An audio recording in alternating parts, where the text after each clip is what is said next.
नमस्कार, आप देख रहे हैं द लेंस .in। मैं हूं रुचिर गर्ग। आज हम एक बड़ी खबर के साथ हाजिर हैं, एक ऐसी खबर के साथ जिसने छत्तीसगढ़ के लाखों बिजली उपभोक्ताओं को एक बड़ा करंट दिया है। लोकप्रिय सीटों के साथ सत्ता में आई विष्णुदेव साय की सरकार ने, पिछली सरकार ने जो छूट, जो रियायत जनता को दी थी कि 400 यूनिट तक की जो बिजली की खपत होगी उसमें 50% की जो है वो रियायत होगी। अब इस सरकार ने उस छूट को खत्म कर दिया है। 400 यूनिट को उसको घटाकर 100 यूनिट कर दिया, यानी कि अब केवल 100 यूनिट तक का जो बिजली उपभोक्ता होगा, जो बिजली का कंजम्पशन करने वाला उपभोक्ता होगा, उसको 50 यूनिट की छूट दी जाएगी। 100 यूनिट से ऊपर अगर आप 101 यूनिट भी अगर आपने बिजली की खपत की है तो आप इस छूट के पात्र नहीं होंगे। करीब करीब 25 लाख बिजली उपभोक्ताओं के लिए ये एक बड़ा झटका माना जा रहा है। हम इस खबर पर, हमारे साथ कुछ मेहमान भी हैं। इस खबर को सबसे पहले द लेंस ने करीब करीब 15 दिन पहले इसको ब्रेक किया था। 400 यूनिट तक की बिजली मुफ्त नहीं मिलेगी। और तब विधानसभा का सत्र चल रहा था, लेकिन ये सत्ता के गलियारों में ये चर्चा थी कि विधानसभा सत्र के बाद ही किसी दिन इस खबर को सार्वजनिक किया जाएगा। सरकार को ये आशंका थी कि अगर चलते सत्र के दौरान ये खबर सामने आई तो इसको लेकर विपक्ष हंगामा मचाएगा, पर विपक्ष अभी भी हंगामा मचा रहा है। विपक्ष ने अभी भी इस फैसले की कड़ी आलोचना की है, इसे जन विरोधी बताया है। इसके तमाम पहलुओं पर हम बात करेंगे। हमारे साथ पीएन सिंह जी भी हैं। छत्तीसगढ़ में पीएन सिंह एक बहुत ही परिचित चेहरा है। पीएन सिंह अधिकारी संघ के लीडर रहे हैं और इन्होंने बरसों दशकों जनहित के सवालों पर, कर्मचारियों के हितों के सवालों पर, अधिकारियों के हितों के सवालों पर, बिजली कंपनी जो है, बिजली सीएससी भी जो हुआ करती थी मध्य प्रदेश इलेक्ट्रिसिटी बोर्ड के जमाने में, और उसके बाद जब छत्तीसगढ़ बना तब सीएससी भी बनी, तो उसको बचाने की भी लड़ाइयां इन्होंने लड़ी हैं। सिंह साहब, ये जो फैसला हुआ है इसको समझाइए। ये देखिए, जो बेसिक कॉन्सेप्ट ये था, 10 रुपए यूनिट बिजली तो आपको 5 रुपए ही लगेगा 400 यूनिट तक। उसके ऊपर जो खपत है वो नॉर्मल रेट लगेगा। अगर आप 50 यूनिट खर्चा करते हैं तो पूरे पर हाफ रेट मिल जाएगा। 200 खर्चा करते हैं तो पूरे पर हाफ रेट मिलेगा। अगर आप 400 खर्च करते हैं पूरे, अगर 410 करते हैं तो 400 यूनिट पर हाफ रेट लगेगा, 10 यूनिट पर फुल चार्ज लगेगा। ये योजना थी। अब इस योजना से पूरे 60 लाख कंज्यूमर उसका लाभ पा रहे थे। करोड़पति भी पा रहा था उसका 400 यूनिट का। अगर मान लीजिए उसकी 10,000 यूनिट की खपत है तो शुरू के 400 यूनिट पर उसको जो रेट लगता था वो हाफ रेट ही लगता था। 10,000 यूनिट से 9,600 यूनिट पर फुल रेट देता था, लेकिन 400 यूनिट का लाभ उसको ही मिलता था। जब ये योजना बन रही थी तो बोले इनके को छूट दो, भाई उसी के पैसे से छूट दी जा रही है तो उसको भी दे तो थोड़ा सा, उससे कितना फर्क पड़ता है। जब ये योजना बन रही थी भूपेश सरकार के समय, तो आपसे भी इस पर हमसे भी विचार विमर्श हुआ था। तो हमने ये बोला था कि अगर आप केवल वहां तक लिमिट करोगे तो आपको बहुत ज्यादा, लेकिन इसे फर्क नहीं पड़ता। लेकिन आप इससे क्या होता है, पूरा मास कवर हो जाता, पूरा प्रदेश कवर हो जाता, सारे कंज्यूमर कवर हो जाते हैं। तो सबको इसका फायदा मिलना चाहिए और आप उसमें आपको बहुत ज्यादा खर्चा नहीं गया। 150 करोड़ रुपए अगर एडिशनल खर्चा हो जाता है तो पूरा मास कवर होता है, तो उसमें थोड़ा सा ज्यादा फायदा होता है लोगों को और सबको मिलता है। तो इस तरह से वो योजना लागू है। अब इन्होंने कर दिया 100 यूनिट, तो 100 यूनिट में तो कोई 20 लाख कंज्यूमरों को फायदा होगा। और किसी महीने वो बेचारे गलती से 100 यूनिट से ऊपर चला गया तो बंद, तो भी गया काम से। फिर सबसे बड़ी बात यह है कि आपने इसमें लिखा है कि जो सोलर पैनल लगाएगा उसको 100 यूनिट तक की खपत पर हम उसको छूट देंगे। भाई ये क्या बात है? और कौन लगाएगा सोलर पैनल? ये तो वो तो बड़ा आदमी लगाएगा ना, जिसके पास छत वाला मकान होगा। या कितने लोग पास छत वाला मकान है? गरीब आदमी के पास तो छत वाला मकान नहीं है। गरीबों को जो आप आवास दे रहे हो वो भी तो फ्लैट दे रहा है, फ्लैट में दे रहे हो तो फ्लैट में कैसे लगाएगा वो सोलर पैनल? ये प्रतिक्रियाएं आ रही हैं तो कि फ्लैट वाला कैसे लगाएगा, जिनके घर पर कच्ची झोपड़ियों में जो रह रहे हैं वो कैसे सोलर पैनल लगा लेगा। तो कुल मिला के ये है कि गरीब आदमी को इससे बहुत ज्यादा राहत मिलने वाली नहीं, कि उसको तो कोई राहत ही नहीं मिलने वाली। 100 यूनिट अगर उसकी बिजली खपत हो रही है तो ठीक है, किसी महीने 110 यूनिट हो गए तो वो सुविधा बंद हो। लेकिन इसमें यह सवाल भी तो एक उठता है सिंह साहब कि संपन्न आदमी को, जैसे आपने कहा कि करोड़पति को भी लाभ मिलता था, तो क्यों ऐसा जो वेलफेयर स्कीम्स हैं सरकार की जिसमें जनता का ही पैसा लगा होता है उसका लाभ किसी करोड़पति आदमी को, संपन्न आदमी को क्यों मिलना चाहिए? कॉन्सेप्ट ये था कि उसी के पैसे से मिल रहा है भाई। 5 रुपए 6 रुपए यूनिट की बिजली थी उस समय, तो जब स्कीम बनाई गई 6 रुपए की यूनिट की बिजली का वो 10 रुपया वो दे रहा है ना, तो 10 रुपए दे रहा है तो उसको अगर थोड़ा सा लाभ दे दे तो क्या फर्क पड़ता है? आपको बहुत नहीं, पर उसको सेटिस्फेक्शन होता है कि चलो हमको भी उसका थोड़ा सा फायदा मिल रहा है। केवल कॉन्सेप्ट यही था उसमें कि हमको भी उसका थोड़ा सा फायदा मिल जा रहा है। लेकिन अभी भी कुछ दिन पहले ही शायद सरकार ने बिजली की दरें बढ़ाई, 10 पैसा 20 पैसा दरों में इजाफा किया गया है। तो अभी भी बिजली की दरें बढ़ाना, फिर उसके बाद ये जो एक रियायत मिल रही थी, इस रियायत को छीन लेना, ये क्या आपको लगता है कि किस तरह के कंपल्शन है? क्या बिजली बोर्ड हमारा तबाह होता जा रहा है? वो बिजली बोर्ड, केवल छत्तीसगढ़ की बात नहीं कर रहा हूं मैं, केवल अविभाजित मध्य प्रदेश की बात नहीं कर रहा हूं मैं, पूरे देश के बिजली बोर्ड्स की बात कर रहा हूं। अगर आप सामने हो तो मुझको बिजली बोर्ड्स की बात करनी ही चाहिए। इन बिजली बोर्ड्स का इस देश के विकास में जबरदस्त भूमिका थी। सार्वजनिक क्षेत्र ने इस देश को जो संभाला है, उसमें बिजली बोर्ड्स की गिनती भी उन्हीं में होती है। तो क्या आपको लगता है कि आज धीरे धीरे ये हमारे बिजली बोर्ड जो हैं, ये तबाह हो रहे हैं? इनको जिस तरह से निजीकरण की राह पे धकेल दिया गया है, क्या मामला है? ये बड़ा डिजाइन आपको क्या दिखता है? देखिए, बिजली बोर्ड का गठन इसलिए किया गया था और इस संविधान के स्वीकार करने के पहले ही वो कानून बना दिया गया था। 1948 का इलेक्ट्रिसिटी सप्लाई एक्ट बनाया गया था, जिसमें कि इस बात का प्रावधान किया गया कि सारे स्टेट इलेक्ट्रिसिटी बोर्ड्स, सारे राज्य बिजली बोर्डों का गठन करेंगे, पब्लिक सेक्टर में बनाएंगे, ताकि बिजली का समन्वित विकास लोगों के डेवलपमेंट के लिए हो सके। उसका कॉन्सेप्ट यही था कि सार्वजनिक क्षेत्र में, और धीरे धीरे 1971-72 तक जितने भी छोटे मोटे जनरेटर थे, बिजली देते थे, वो सबको राष्ट्रीयकरण कर लिया गया और सबको बिजली बोर्डों ने समाहित कर उनको टेक ओवर कर दिया। और इसी की वजह था कि 69 में जब डॉक्टर के एल राव बिजली मंत्री बन के आए तो उन्होंने आरईसी का कॉन्सेप्ट डेवलप किया, आरईसी का गठन किया कि बड़े पैमाने पर ग्रामीण विद्युतीकरण किया गया, खेती के लिए करोड़ों पंप लगाए गए ताकि फूड सिक्योरिटी इंश्योर हो पाई। तो सारा कुछ इसलिए किया गया था कि देश खाद्यान्न के मामले में निर्भर हो सके, इंडस्ट्रियल डेवलपमेंट हो सके और देश बड़ी तेजी से आगे बढ़े। रशिया में जब क्रांति हुई थी तो उन्होंने सबसे पहला काम यही किया था कि पूरे देश में बिजली की व्यवस्था उन्होंने फैला दी थी। बिजली रहेगी, जैसे रशिया, अमेरिका ने, कनाडा क्या बोलते थे कि हमें सड़क का विस्तार कर लेना चाहिए, सड़कें ठीक रहेंगी तो डेवलपमेंट अपने आप होगा, आवागमन बढ़ेगा तो ठीक है। इसी तरह रशिया ने बिजली का डेवलपमेंट किया सबसे पहले। लेकिन अब हमारे यहाँ क्या हुआ, तो हमारा कॉन्सेप्ट क्या था बिजली के बारे में कि ये सर्विस है, ये कमोडिटी बेचने के लिए नहीं है, व्यापार करने के लिए। अब हमारा कॉन्सेप्ट ही हो गया, हम पैसा कमाने की दुकान बना दी उसको। तो इसकी शुरुआत कब हुई थी? आप लोगों ने तो इसके खिलाफ लड़ाइयां भी लड़ी थी, जब इसका विखंडन किया गया, जब कंपनीज में इसको कन्वर्ट किया गया, तभी इसकी शुरुआत हुई थी, बरसों पहले। ये 2000 के आसपास ये सब डेवलपमेंट धीरे धीरे चालू होने हो गए थे कि साहब बिजली बोर्ड घाटे में चले, टैरिफ नहीं बढ़ाने देते हो। तो कॉन्सेप्ट है कि भाई टैरिफ के लिए अलग से आयोग बना दो कि वो टैरिफ निर्धारित करेगा, वही सब जगह लागू रहेगा। लेकिन धीरे धीरे उन्होंने कहा कि नहीं साहब, फिर भी राज्य सरकारें हस्तक्षेप कर रही है। उन्होंने राज्य सरकारें पैसा नहीं देती। चंद्रशेखर जी प्राइम मिनिस्टर थे, उन्होंने बोला कि राज्य सरकारें का यह है कि ऐसी गाय बिजली बोर्ड जिसको चारा मत खिलाओ, दूध भर होते रहो, तो ये नहीं चल सकता, उनको चारा भी खिलाओ। बहुत सारा बिजली का बिल बकाया राज्य सरकारों पर, सबसे बड़ी डिफॉल्टर राज्य सरकारें हैं, पैसे का पेमेंट ही नहीं करती। पैसे का पेमेंट नहीं करेंगे फिर बिजली बोर्ड करेगा, उधारी पैसा लेगा, फिर घाटे में जाएगा, ब्याज चुकाएगा, तुम तो ब्याज देते नहीं हो। अभी हम ये इस पर भी एक खबर करने जा रहे हैं कि करीब 10,000 करोड़ का बकाया तो केवल राज्य सरकारों पर है। तो क्या ये माना जाए कि जो निजी बड़े उपभोक्ता हैं उनसे ज्यादा राज्य सरकारें इन बोर्ड्स को डुबोने का काम कर रही हैं? हाँ, राज्य सरकारों की गलती से स्टेट इलेक्ट्रिसिटी बोर्ड डूबे और ये कंपनियां भी डुबाई जा रही हैं केवल थोड़े से स्वार्थ के लिए कि ठीक है हम निजी आदमी को देंगे, भाई हमारा पीछा छूट गया, सब वो जाने हमको दे। सिंह साहब, मैं आपसे जानना चाहता हूं कि ये पूरा का पूरा जो वेलफेयर की बात जहां से शुरू हुई, एक तरफ बिजली बोर्ड को खत्म किया गया, उसको प्राइवेटाइजेशन की राह पर धकेला गया, उसको कंपनीज, अलग अलग कंपनीज बना दी। ये बात ठीक है कि बिजली बोर्ड को भी मजबूत होना चाहिए आर्थिक रूप से, तब वो जनता की सेवा कर सकता है।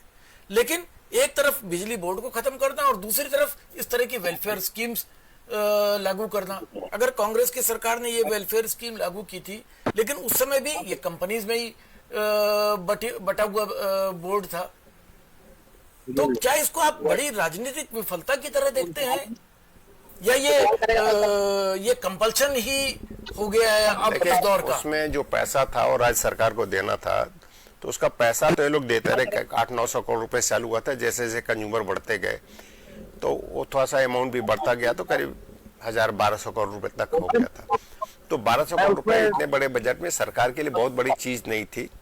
और आप एक तरफ गरीबों की मदद करने की बात करते हैं, तो जो मध्यम वर्ग का आदमी है उसकी अगर मान लीजिए कि उसके 200-400 रुपए उसको मिल जाते हो, तो उससे क्या फर्क पड़ता था सरकार को?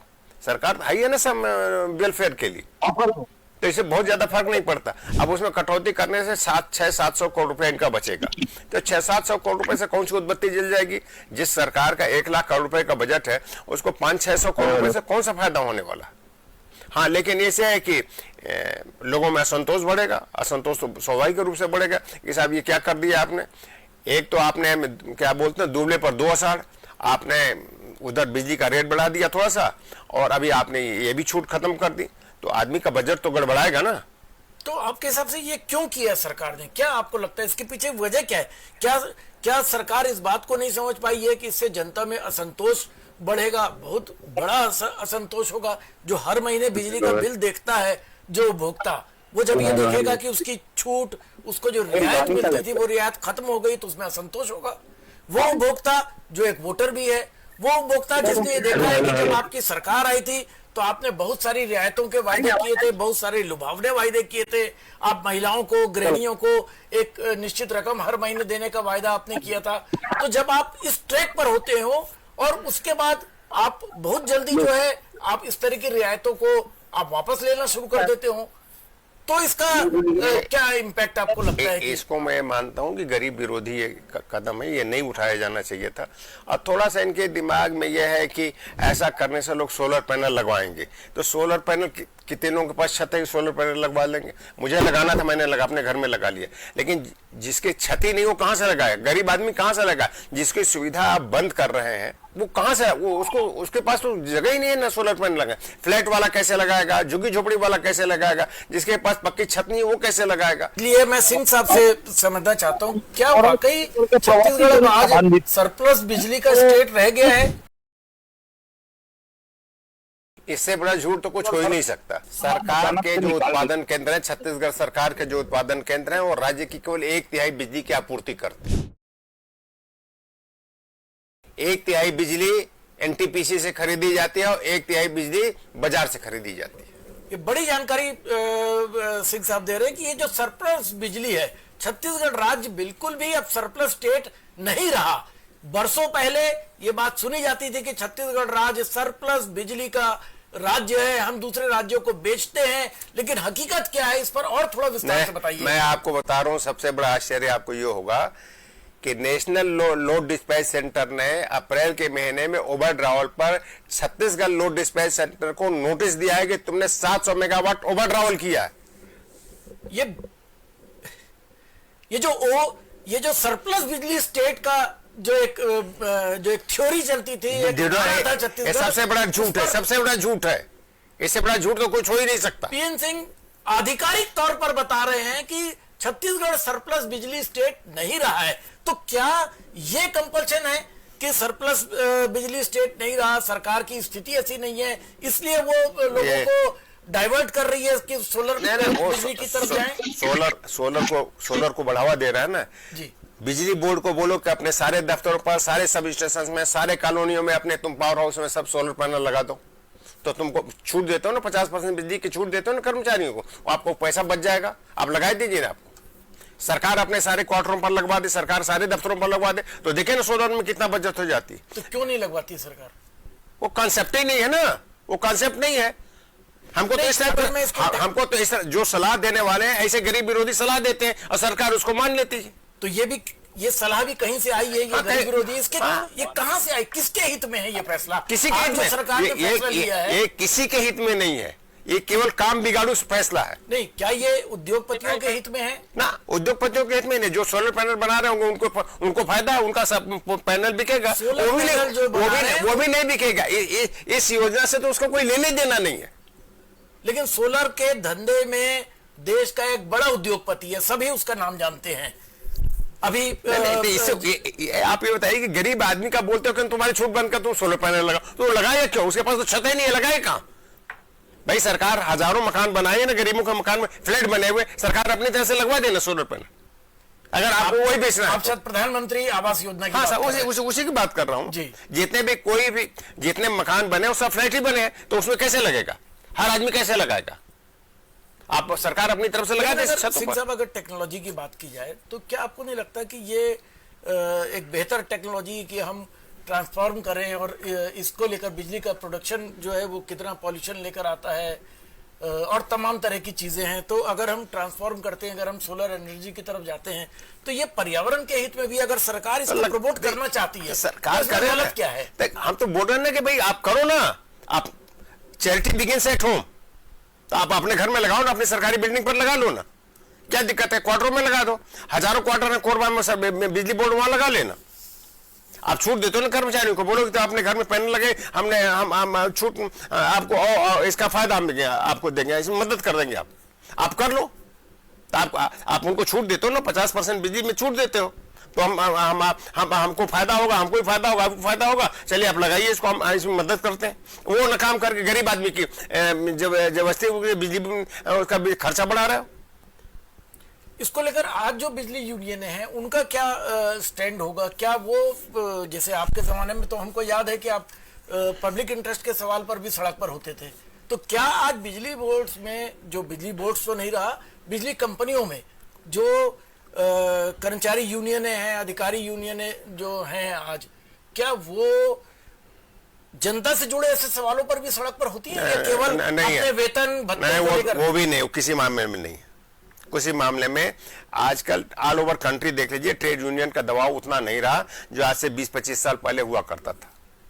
महत्वपूर्ण बात है कि ट्रेड यूनियन भी खत्म हो गई, बिजली बोर्ड्स को खत्म कर दिया गया, वेलफेयर के नाम पे जो किया जा रहा है, एक हाथ से वेलफेयर के नाम पे अगर कुछ पैसा देती है सरकारें तो दूसरे हाथ से उसको वापस ले लेती हैं। 15 दिन पहले बिजली का टैरिफ बढ़ाया गया, आज जो है पहले से जो छूट इस राज्य के बिजली उपभोक्ताओं को मिल रही थी वो छूट भी वापस ले ली गई है। तो आपको क्या लगता है कि ये रास्ता किधर जाता हुआ दिख रहा है? ये सब मैं बता नहीं, गरीब विरोधी डिसीजन है, इससे गरीब आदमी की तकलीफ बढ़ेगी और कुछ नहीं होने वाला, और लोगों में असंतोष बढ़ेगा। और क्या इससे बिजली बोर्ड को कोई स्ट्रेंथ मिलने जा रही है? कुछ नहीं, वो तो उसको कुछ लेने देना नहीं, वो पैसा सरकार को, सरकार का जरिए आपको मैं बताया शुरू में कि सरकार को 500-700 करोड़ रुपए की बचत हो जाएगी और कुछ होने वाला नहीं। क्या आपको लगता है कि सरकार को ये फैसला वापस लेना पड़ेगा? क्या ये इतने बड़े असंतोष का मामला है? ले लेना चाहिए, और जो मैं बोल रहा हूँ वो करो ना भाई। आपको टारगेट मिला है ना कि इतने हमको पैनल लगाने, इतने मेगावाट के लगाने हैं, तो उसको करो ना, क्या दिक्कत है? हम तो इनको चिट्ठी लिख के दिए थे कि आप बैटरी स्टोरेज सिस्टम लगा दीजिए कोरबा ईस्ट वाली खाली जमीन पर, वो पता नहीं कहाँ प्रपोजल चला गया, और लेके जाओगे तो बोलेंगे अच्छा रामलाल जो है वो बड़ा सेठ है, उसको बोल दो वो लगा ले, अब जमीन उसको दे दो। ये नहीं बोलेंगे हम खुद लगाएंगे, क्योंकि सिस्टम को ऑपरेट हमको करना है ना, तो हमको नहीं लगाने देंगे, उसकी सलाह से तुम सिस्टम ऑपरेट करो। क्या आप अक्सर सरकारों को सलाह दिया करते थे? मुझको व्यक्तिगत रूप से भी मालूम है ये बात। आप डॉक्टर रमन सिंह की सरकार रही हो, जोगी जी की सरकार रही हो, भूपेश बघेल की सरकार रही हो, क्या ये जो फैसला हुआ था, क्या इस फैसले से पहले आपसे, बिजली यूनियनों से, अधिकारी यूनियनों से कोई विमर्श हुआ? हमसे तो हुआ नहीं, लेकिन मेरा जहां तक मैंने कहा किसी यूनियन से, किसी एसोसिएशन से कभी कोई चर्चा नहीं हुई। कुछ अफसरों ने मिलकर अपने आपस में गुटुर पुटुर किया होगा और उन्होंने निर्णय ले लिया साहब इससे लग जाएगा। अरे पहले किसी ने सोचे नहीं कि जो छूट वाला कंज्यूमर वो है कौन? कंज्यूमर गरीब आदमी और मध्यम वर्ग का कंज्यूमर है। तो आप इसे एक राजनीतिक फैसले की तरह नहीं देखते? नहीं बिल्कुल नहीं, तो मतलब ये क्या कुछ अफसरों की सलाह पर ले लिया गया फैसला? कुछ लोगों के, सीमित लोगों के जिन पर फैसला लिया गया होगा, क्योंकि जिनको इस बात का आइडिया नहीं है कि इसमें गरीब आदमी को क्या फर्क पड़ने वाला और अमीर आदमी को क्या फर्क पड़ने वाला। आप ये कर दो ना कि जितनी बिजली, जिनकी बिजली की खपत 1000 यूनिट से ज्यादा है या 2000 यूनिट से ज्यादा है, वो अपने घर पर लगाएं, वो करो ना कंपल्सरी। तो इसको लेकर देश भर में किसी तरह का, क्योंकि ये जो फैसला आज छत्तीसगढ़ में हुआ है, ये फैसला कल यूपी में भी होगा या शायद हो गया होगा इस तरह का फैसला? यूपी में तो दूसरी लड़ाई चल रही है, वो तो वहां ऐसा कुछ करने वाला आंदोलित है वहां तो बड़ा अच्छा मजाक है, बोले 1 लाख करोड़ रुपए के घाटे में है पावर कारपोरेशन, और सरकार के बिजली के बिल ही 1 लाख करोड़ रुपए से ज्यादा के, वो दे दो अपने आप कंपनियां फायदे में आ जाएंगी, लेकिन वो बात नहीं करते। नहीं घाटा है, अरे घाटा क्यों भाई, जो तुम पैसा नहीं दो इसलिए घाटा हो रहा है। आज छत्तीसगढ़ में अगर सरकारी विभाग जो हैं, अगर वो जो 10,000 करोड़ का घाटा है, अगर वो बिल चुका दें तो बिजली जो कंपनीज है उनको कितनी बड़ी ताकत मिल जाएगी। अरे साहब बिजली के रेट गिर जाएंगे, बिजली के सरकार अपना बिजली का बिल पेमेंट कर दे तो बिजली के रेट छत्तीसगढ़ में गिर जाएंगे। देखिए बिजली के दरें कम करने के जो ऐसे उपाय हैं जो सरकार खुद को जो उपाय करना चाहिए वो छोड़ के सरकार जो है वो जनता की जेब से पैसे निकालना चाहती है। यही हो रहा है, वो भी गरीब आदमी से, वो भी गरीब आदमी की जेब से, गरीब आदमी की जेब से। जबकि सरकार के ऊपर 10,000 करोड़ रुपए का, छत्तीसगढ़ सरकार की मैं बात कर रहा हूं, उत्तर प्रदेश सरकार का आंकड़ा बताया सिंह साहब ने कि 1 लाख करोड़ रुपए का बकाया है। ये तो स्थिति पूरे देश के राज्यों की होगी। हाँ, हर जगह, हर जगह ऐसा है जो अरे आप मतलब आप देखो कैसा अफलातूनी सिस्टम चल रहा है। महाराष्ट्र में उन्होंने कहा चाहे जो बड़े बड़े शहर हैं, जैसे पनवेल हो गया या पूना हो गया, या बड़े औद्योगिक शहर है, बोले वहां पैरेलल लाइसेंस देंगे। क्यों पैरेलल लाइसेंस देंगे? क्योंकि एक तरफ महाराष्ट्र इलेक्ट्रिसिटी बोर्ड की लाइनें रहेंगी, एक तरफ इनकी लाइन रहेंगे, कंज्यूमर को छूट रहे कहीं से। अरे भाई ओपन एक्सेस का नियम है ना, ओपन एक्सेस में जाने दो ना, कंज्यूमर ले लीजिए इसको सस्ते, जहां से बिजली चाहिए जिसे बिजली ले ले। बॉम्बे सिटी में तो ये सुविधा है ना कि टाटा पावर से ले लो या एमएससीबी से ले लो या क्या बोलते हैं उनको बेस्ट से ले लो, वो छूट है। तो आप ये पूरे नहीं पैरेलल, अरे क्यों भैया पैसा खर्चा करो, इंफ्रास्ट्रक्चर खड़ा कर रहे हो, ये तो कोई पूछने वाला नहीं पैरेलल लाइसेंसिंग करेंगे। अब जाके लोगों का ध्यान का कमीशन ने बोला कि भाई ये तो इस पर पहले विचार करो कि रास्ता कौन सा सही है। क्या आपको लगता है सिंह साहब कि ये कुल मिला के सार्वजनिक क्षेत्र बनाम निजी क्षेत्र का मामला होता है? सरकारों की क्या राजनीतिक इच्छा शक्ति का ये मामला है कि वो इस तरह के जो वास्तविक लोक कल्याण जहां पे सरकार कर सकती है वो नहीं कर रही है? बेसिक कॉन्सेप्ट ये था कि जो बिजली का क्षेत्र है ये सेवा का क्षेत्र है, इसको गवर्नमेंट को अपने हाथ में रखना ही चाहिए था। आप देख लीजिए, आपने निजी क्षेत्र में बसों को कर दिया ना, रोज अखबार पढ़ते रहते हैं सब, बड़ी परेशानी। आपका रेल को कर दीजिए इसे, देखिए क्या होता है, सब मनमानी चालू हो जाएगी। बिजली बोर्ड में जहां निजी क्षेत्र के लोग आए वो क्या कर रहे हैं? उड़ीसा में आपने 2 बार लाइसेंस रद्द किया गया, अभी फिर नोटिस दे दिया है। अभी उड़ीसा में निजी कंपनियां बिजली बांट रही, फिर नोटिस दे दिया कि तुम्हारा लाइसेंस क्यों रद्द कर दिया जाए। एक बार लाइसेंस रद्द कर चुका है, 5 साल गवर्नमेंट चला या फिर दे दिया दूसरे को।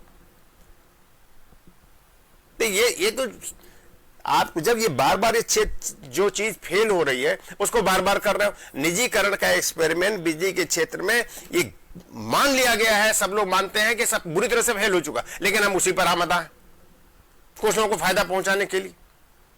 वो कौन लोग हैं, किनको फायदा पहुंचाने? बड़े उद्योगपति, बड़े उद्योगपति और कुछ नहीं, सब उन्हीं के फायदे के लिए सब काम हो रहा है। इससे ज्यादा साफ गोई के साथ क्या कहा जा सकता है कि बड़े उद्योगपतियों को फायदा पहुंचाने के लिए गरीबों की जेब काटी जा रही है। ये बिल्कुल साफ ये उस व्यक्ति का बयान है जिसने पूरी जिंदगी बिजली सेक्टर में खपा दी है। ये उस व्यक्ति का बयान है जो बिजली बोर्ड को बचाने की लड़ाई में जिसने पूरी जिंदगी काटी है। वो बता रहे हैं कि आज ट्रेड यूनियंस खत्म हो गई है, वो बता रहे हैं कि किस तरह से प्राइवेटाइजेशन के राह पर बिजली बोर्ड को धकेल दिया गया है, वो बता रहे हैं कि किस तरह से बिजली बोर्ड जो है वो जनहित के अपने सेवा का जो उनका जिन इरादों से उनका गठन किया गया था वो उसको पूरी तरह से त्याग चुके हैं। और सरकारें जो हैं, सरकारों पर जितना बकाया है सरकारें वो बकाया नहीं दे रही हैं, लौटा नहीं रही हैं बिजली बोर्ड को, और वो पैसा जो है वो जनता से वसूला जा रहा है। आपका क्या कहना है? आप इस खबर पर आपने इतनी देर से ये पूरे इसके अलग अलग पहलुओं को सुना, आपकी जो राय है, आपकी जो प्रतिक्रिया है वो हमको कमेंट बॉक्स में लिखिए। आज इस मसले पर इतना ही, लेकिन हम इस मसले को फॉलो करते रहेंगे क्योंकि ये छत्तीसगढ़ की आम जनता के हितों से जुड़ा हुआ फैसला है। हमको दीजिए इजाजत, हमारे चैनल को लाइक कीजिए, सब्सक्राइब कीजिए, शेयर कीजिए। आपका बहुत बहुत धन्यवाद।